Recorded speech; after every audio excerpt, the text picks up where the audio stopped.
linha de investigação foi desde sempre história de Cabo Verde. Eu fui um dos membros da equipa que elaborou o grande trabalho para Cabo Verde, que foi a sua primeira história geral. E, portanto, eu trabalho há 30 anos sobre história de Cabo Verde. Dentro da história de Cabo Verde, a linha que eu normalmente me dedico é principalmente das relações externas. As relações com a costa da Guiné, as relações com outras ilhas atlânticas e a relação com a América Espanhola, que foi extremamente importante nos séculos XVI e início do século XVII. Dentro dessa linha de investigação, trabalho muito, logicamente, a exportação de escravos para a América Espanhola. Também tenho feito alguns trabalhos no âmbito das explorações científicas, principalmente os trabalhos de João da Silva Feijó, que no século XVIII, tal como muitos naturalistas, foram a algumas partes do Império, e João da Silva Feijó foi para Cabo Verde.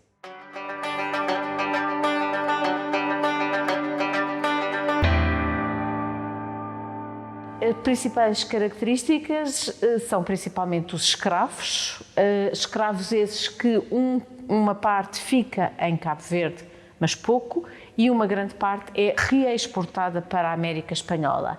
Os que são reexportados para a América Espanhola, perdemos um pouco, por assim dizer, o rasto desses escravos, porque uns vão para as ilhas, para as Antilhas, para as explorações de açúcar, outros vão para a terra firme, Cartagena, México, Honduras, e aí ou entram para as fazendas também de algodão, de açúcar, também alguns de algodão, e muitos deles vão para as minas do Potosí.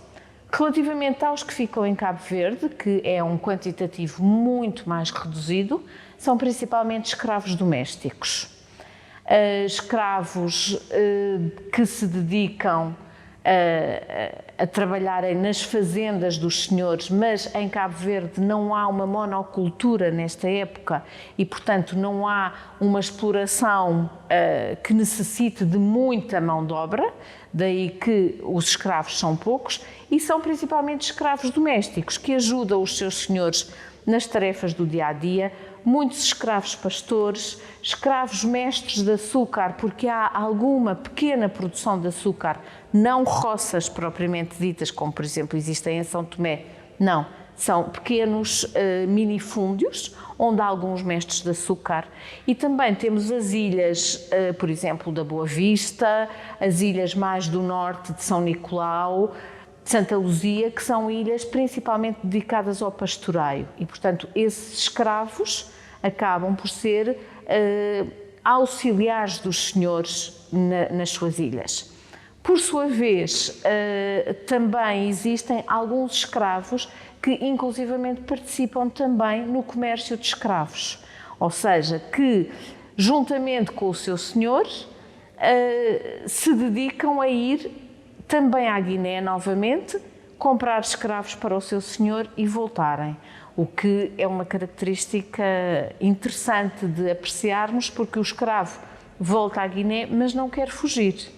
Tinha todas as possibilidades de fugir e não quer, continua a fazer este comércio. O que me parece bastante curioso neste grupo de analisarmos é que muitos destes escravos acabam por ser filhos de escravas de relacionamentos entre brancos que foram para Cabo Verde e negras que vêm da Guiné. Porque para Cabo Verde vão muito poucas mulheres brancas e, portanto, os senhores acabam por se relacionar com escravas negras. Têm filhos esses que mais tarde, anos mais tarde, muitas vezes os senhores lhes concedem a alforria e, portanto, passam a ser negros forros. Negros forros que começam a ter direitos e em 1546 temos inclusivamente uma petição para que esses negros forros possam integrar a Câmara e ocupar cargos camarários em Cabo Verde. Portanto, temos um processo muito acelerado de integração dos negros que vêm da costa da Guiné, não propriamente estes negros, mas os filhos das negras, que acabam por ser forros. E, portanto, temos aqui um grupo extremamente interessante de seguir. É uma questão extremamente interessante, porque, efetivamente, este grupo, filho das primeiras escravas e que obtêm a alforria, acabam por se integrar muitíssimo na comunidade cabo-verdiana, a ponto de desempenharem cargos camarários e, mais tarde, cargos eclesiásticos. Por exemplo, temos uma citação muito interessante de Padre António Vieira, que quando passa em 1646 por Cabo Verde, tem uma citação sobre o clero da terra que diz: aqui encontrei clérigos tão doutos como os do reino, mas tão negros como azeviche. Portanto, temos também este grupo que vem de uma origem africana, mas que nas ilhas acaba por se integrar e por fazer parte de várias estruturas, quer do oficialato régio, quer eclesiásticas, quer económicas, quer na Câmara.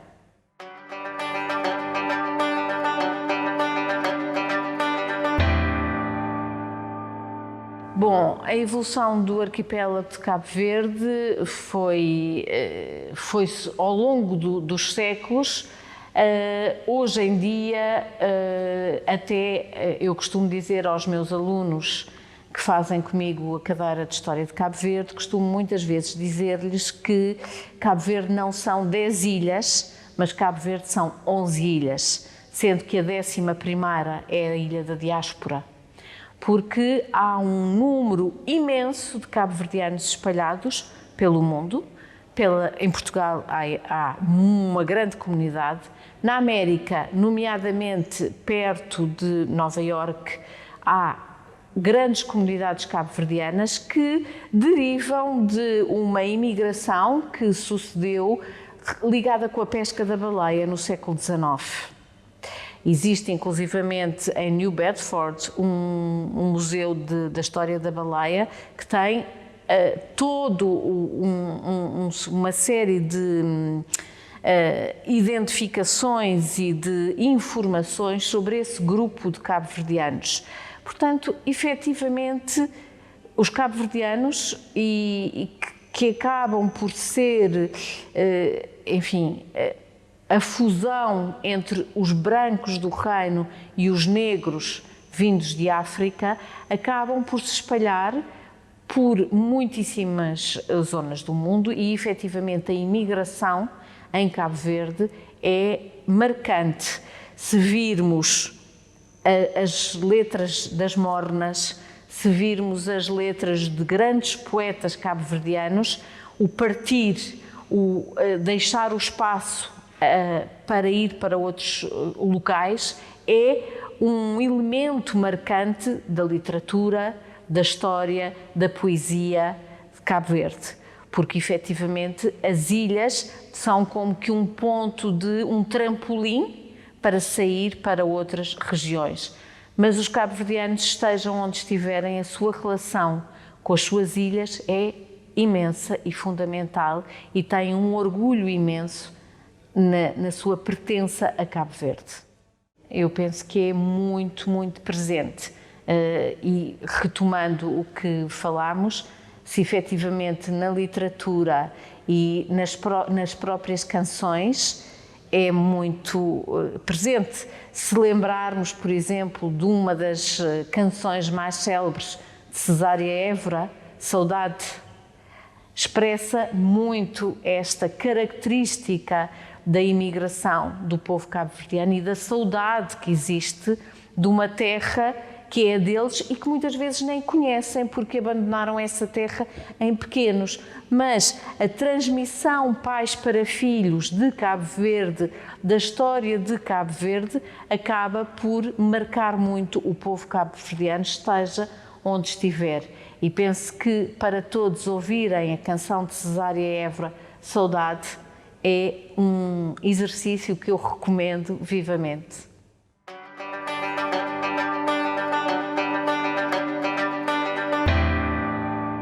Eu penso que não há grandes conflitos relacionados com isso.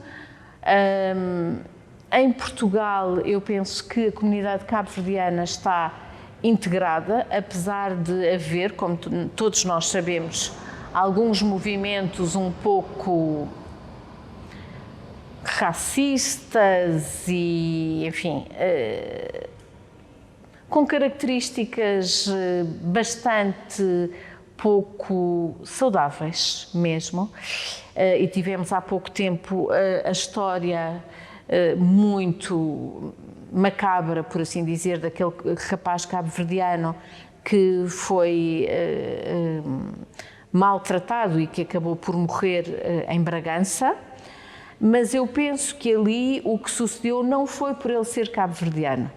Teria sucedido, fosse português, fosse francês, aquilo foi um problema de rixa entre grupos. Não teve necessariamente a ver com o facto de ser cabo-verdiano, porque todos, é mais ou menos unânime que os cabo-verdianos são, sem dúvida, um povo com uma cultura bastante diferenciada, tanto que Cabo Verde é a população mais miscigenada do mundo.